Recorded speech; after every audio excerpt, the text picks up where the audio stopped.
Welcome back. My name is Jack Burgess. This is another look at details on my layout. Last time we looked at details on the first level. This time we're going to look at details on the second level. Same idea, what can you model, and so forth. Before we start looking at the second deck, though, I want to give you some real quick ideas for some simple details that I've used at various places on my layout. The first prototype photo shows a yard limit sign. You can see it toward the front of the passenger car. Now, yard limit signs were important, and they were listed on the timetable. It would say incline, and then it would have yard. That meant that you had to enter that area at a restricted speed so that you could stop anytime you see something in front of you. Likewise, if you were running a switch engine and moving cars, you don't have to worry about trains coming in and interrupting you. They have to get out of your way just like you have to get out of their way. So this photo shows the yard limit sign at Emory, which is one of several places I have yard limits on my layout. This photo shows a telephone box at a siding up near Tunnel 1. And the YV started replacing telegraphs with telephones in 1930, January 1st, 1930. Over a period of time, they added telephone boxes so that if you're out on the line and you have a problem, and say you have a hot box, you try to get off the main if you can. You want to call the dispatcher and tell him that you've stopped, you're going to take some time to take care of this hot box. And so it makes it easier than just sending out flagmen and hoping everything works out. So I have phone boxes at a couple places. This is the one also at Emory. Again, the timetable showed train crew members where these phone boxes were located. You'll see a column that says P and some other ones. It says P, Y, so forth. So that's where the phones were located. This last one is a photo of rail supports. These were located quite often. I'm guessing maybe every 10 miles or so they would have one of these. Each of them had usable rails, maybe not new rails, but usable rails, a pair of them. And it got them off the ground, protected from everything, and easy to see where they were located. So if they got a report that there was a broken rail at a certain spot, the section crew could go down, grab a rail, put it on a push cart, get it down, pull out the old rail, and put in the new rail. Get a job done as soon as you can, because remember, you were running passenger trains, freight trains, and so forth, and you can't be, especially with the passenger trains, you can't be waiting 2 hours for a rail to be fixed. So I modeled one of these on my layout. It's here near the Moss Canyon Y. I also have one in my backyard. I've had it for about 40 years. It's an original. It's now leaning because it wasn't put in concrete. But they're kind of a neat idea. And I've seen pictures of one in even in the Merced Falls yard, in the yard limits. So these are all easy details. So with that, let's start looking at details on the second level. Now we're at the Bagby Bridge. This was quite a long 2 trestles with a steel bridge between them and a fire barrel. That shows up barely in this photo. I don't know if these were water to put out fires or sand. Sand to me makes more sense. Water freezes during the winter. Sand doesn't. Sand does a good job of putting out fires on creosote. Water doesn't so much. But there's arguments both directions on the web. So I'm not sure. Doesn't make any difference to me. I assume it was painted red. Makes sense. But it's another interesting, easy to do detail. Okay, this is Bagby. I'm going to start out with this photo. Color photo taken by Al Rose. I think he was on the back of an observation car, so he's actually leaving Bagby. But one of the things that got my attention was this sign that's in the photo, and I modeled it. It's a 1-lane bridge sign. Right here was a bridge over the Merced River, and it was a 1-lane bridge. So if you came up, you had to watch and make sure no one was coming at you and take turns and so forth. So that was real simple to do. There were two fan trips, one in 1944, one in 1945. I can tell the difference in just a photo because the first one it was sunny, the second one it was overcast. And the train would stop here. They had to take water, sign the book at the station and so forth. So this photo shows some guys that got off the train, stretching their legs, maybe buying something at the store. But what got me was the details. You can see the gas pump. You can see the sign for the gas pump. You can see the back of this sign, which because of the shape, we know that's a Highway 49 sign. The shape of California signs in those days, and maybe still today, I don't know, were in the shape of a shovel representing the 49ers that came to California. So, and then the sign for Coca-Cola. So, Highway 49 sign, I think I've mentioned this before. I've never met the guy. He has a website. He collects California signs, and he had, fortunately, a picture of a Highway 49 sign. So I took that off his website. I shared a photo of it with him, showing I wasn't stealing stuff from his website. The gas pump was pretty easy. The Flying A took a while. I thought I found an image, and if you have never done it, what you can do, go to Google and search for something, and one of the choices is images. And click on that, and it will give you 1 million images. So say you want to model a Flying A sign, you type in Flying A sign, and it will start giving you images. And the first 100 are really close, and then it's things that are close but not what you want. That's how I found the sign. The first one I found, I mounted it, so forth, took a picture of it. I was giving a clinic, and a friend of mine at the back pointed out that my sign did not match the sign in that black and white photo, and he was correct. So I did more research. I found the correct one, so now I'm correct. Coca-Cola sign is easy. I mean, just Coca-Cola and it'll pop up what you want. I have this photo of the 44 fan trip. The photographer was obviously taking a picture of the observation car, but what I noticed was a Model T or something like that up against this garage full of some wood and so forth. So again, that was simple to model. I'm not sure about the chickens, but it seemed like a logical place to have chickens. This is the other side of the Bagby Station, and you notice a loading platform here.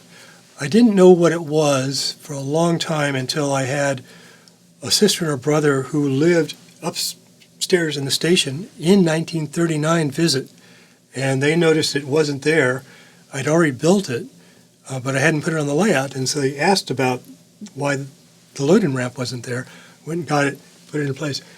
What they told me was the loading ramp was built either by or for two very rich gold mines that were up the mountain about 2,000 feet this side. And when workers there hit a really rich vein of gold, they bagged it and brought the bags down here. They put it on the back of a truck backed up, unloaded bags of gold, and then when they had a big enough shipment, that was all taken up to the mint. So I modeled that, and so I have some gold sitting there waiting for more of it. So here we are at Emory. A couple of things I want to point out that show up in this photo is this tank and this building, the little storage things here. I'm not sure what the tank was for. What I did not model is some tracks that went up this cut and connected to these tracks. And so in later years, I know that they shipped gasoline to this area in 55-gallon drums because they would be put in stock cars. And the train would be coming this way. It couldn't service this, so they would take those stock cars all the way to El Portal and bring them back on the next train that they could push them in here, unload them, and I think they used the tracks to get those up. So I don't know what this was for, but this was simple. One thing I did is the two shelves there I soaked them in water, gave them a little sag, and when they were all dry, then glued them in. So the weight of all the stuff there on the shelf is what's causing that problem. So I want to show you another photo, which is very interesting, and I wish I'd had the room on the layout to model it. As you can see in the photo, there's a bridge that goes part way out over the river. And the reason they built it is the curves here, when the train would go up and get ready to back empties into this track, the engineer could not see the conductor or rear brakeman. So he would walk out onto this bridge and give signals to make the movement safe. So that would have been a really cool. People, especially if I had the river here and the bridge just goes halfway, and everybody would wonder, why has he got this bridge? It makes no sense at all. So I think we actually found where the bridge was on one of our field trips up here. But interesting detail if I'd been able to include it. Now we're at Bridge 64A, so the very first bridge in the 64th mile. The original bridge was 160 feet long.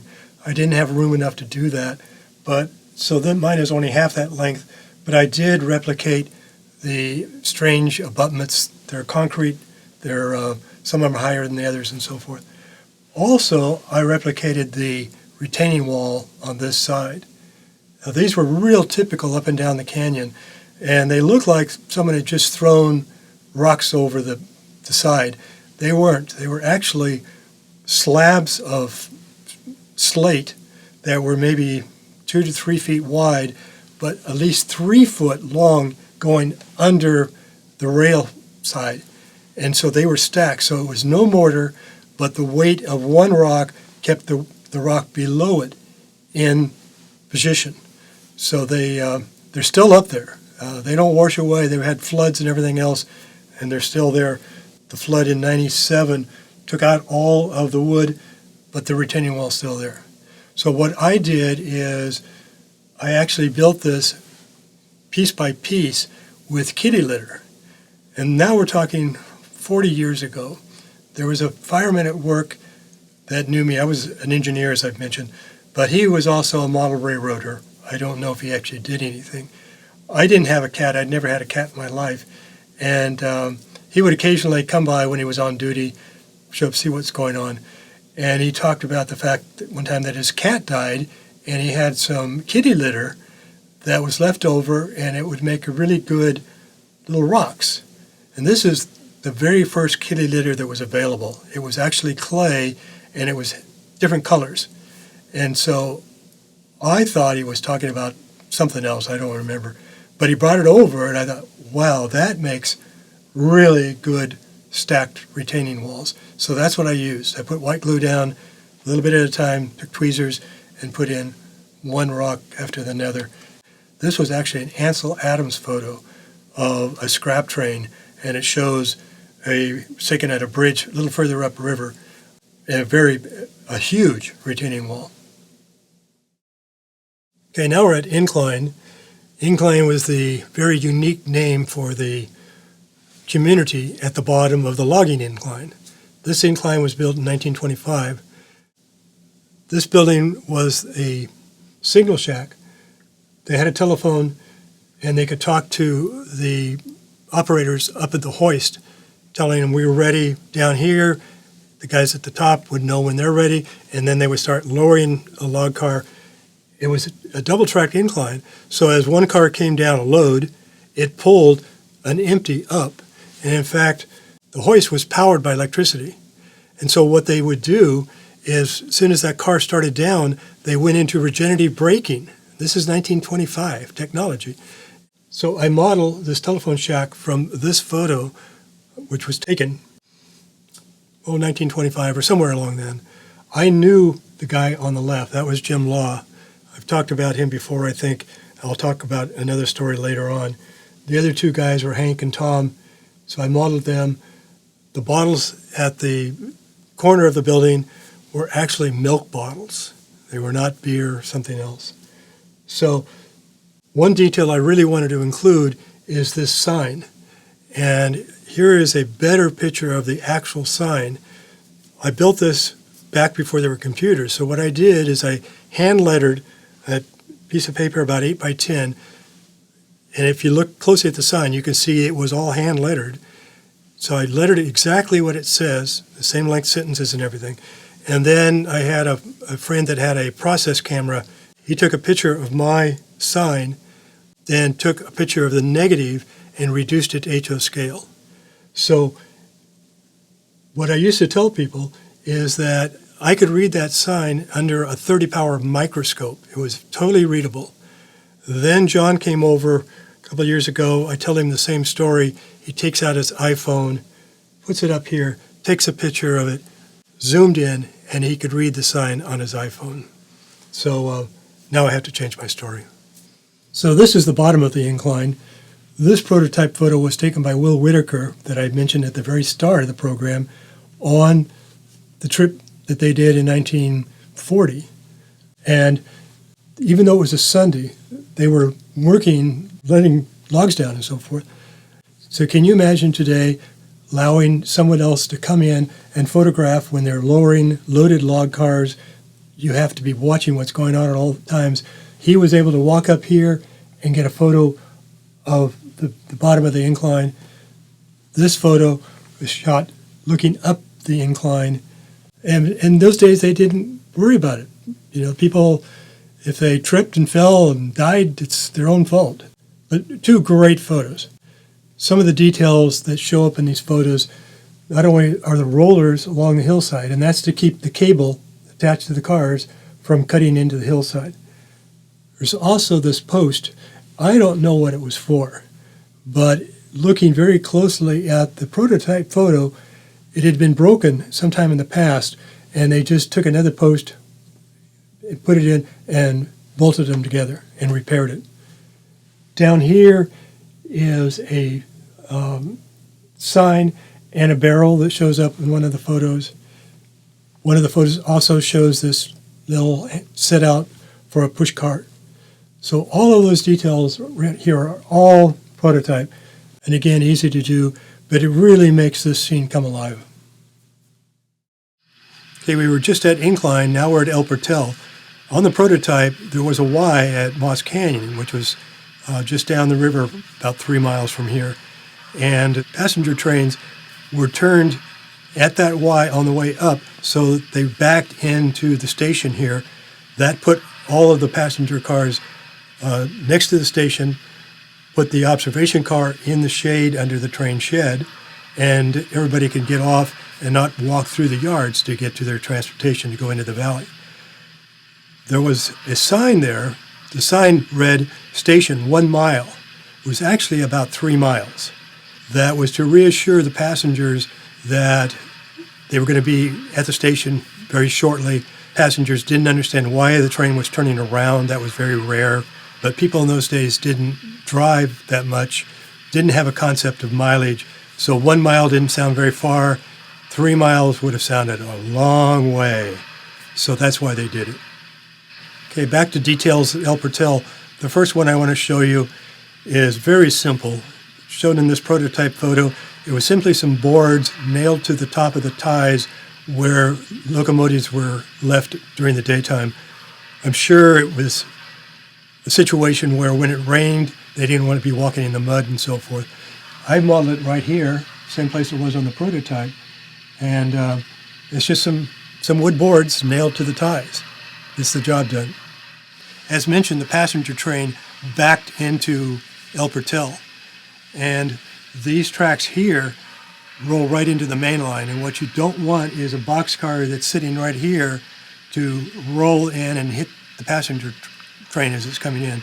So if you look on this photo, you can see some of these little white signs, which are derail signs. So they had derails here so that if somebody knocked the brakes loose and wasn't paying attention, the car would intentionally derail and not run into the train. So, of course, mine work. We have a little switch right here. The derail goes over. But also notice that the targets are moving. So there it goes back, and the target aligns with it. Now, the proper way to leave these in an operating session is leave them to protect the main, so all derails are open. So the proper thing to do is leave it like this. What I end up telling operators is be sure and watch, make sure you close the derail before you back your locomotive out of here. About a third of the time, someone comes up right after the session starts and says, Jack, I derailed the locomotive. They didn't address that issue. I first saw this photo taken by Al Rose again, decades ago. And at the time, the stop signs on my layout were yellow because I'd read an article in the Narrow Gauge and Short Line Gazette about stop signs being yellow into the 50s, especially in Colorado, where the author was talking about. And so I assumed that's how they were. I saw this photo, and if you look carefully in the very back, you'll see a stop sign, and it's red. So I came home and redid all my stop signs. What I learned later is that in California, we adopted red stop signs long before the rest of the country. We changed out in 1923. It was not made a law until maybe the 60s or 50s, sometime like, decades later. So that's just another point that if you're modeling some other place and you're modeling an earlier era, don't assume stop signs are going to be red like they are now. What you can also see in this photo is what looks like a black hole, and that was a loading dock. Al Rose explained this to me, that the highway department would hire the YV to bring Caterpillar tractors and things like that up here, unload them. And it seems kind of silly because it's a state highway between Merced and here, it's a state highway. The problem is it was about an 80-mile drive, and in those days it was all gravel, no pavement, and so speeds were maybe 25 miles an hour, maybe for a grader could be 15 miles an hour. So that would take you all day long to drive it up here. So they would load it onto a flat car in Merced, unload it on that loading dock, and they're ready to go to work. Okay, I want to leave you with one last story, which is one of my favorite stories. I tell a lot of visitors this story, and it goes back to about 1970 or so. I knew Jim Law. He lived down at Incline in the superintendent's house, and my wife and I would go to Yosemite usually about 3 times a year, and each time we were in Yosemite, we'd call him and see if he was home. Of course he's home. What else is he going to do? And he would go tell us stories. We would walk down to the bottom of the incline, and he would tell me what things were for and so forth. So one time he pulls out this photo. It was taken in 1910, and he not only knows who these people are, but he gives me a description of what they did and so forth. So the guy on the left is Jack Scullin. He was the blacksmith for the YV. He could build anything, on and on and on. The guy in the middle was Frank Higgins, and he was superintendent of motor power for the YV, had come from the Santa Fe. Goes on and on. And the guy on the right is Judge Auslander, and he lived in Mariposa, and he went on to become a state legislator and so forth. And so after this long description, I said, well, that must be Spot the dog. And Jim said, no, that's Bob the dog. He remembered the dog's name. Not only that, he remembered the dog was owned by the station agent. So I had to model both the dog and the station agent and put them on my layout. So with that, I'll leave you this time. Hope to see you next time.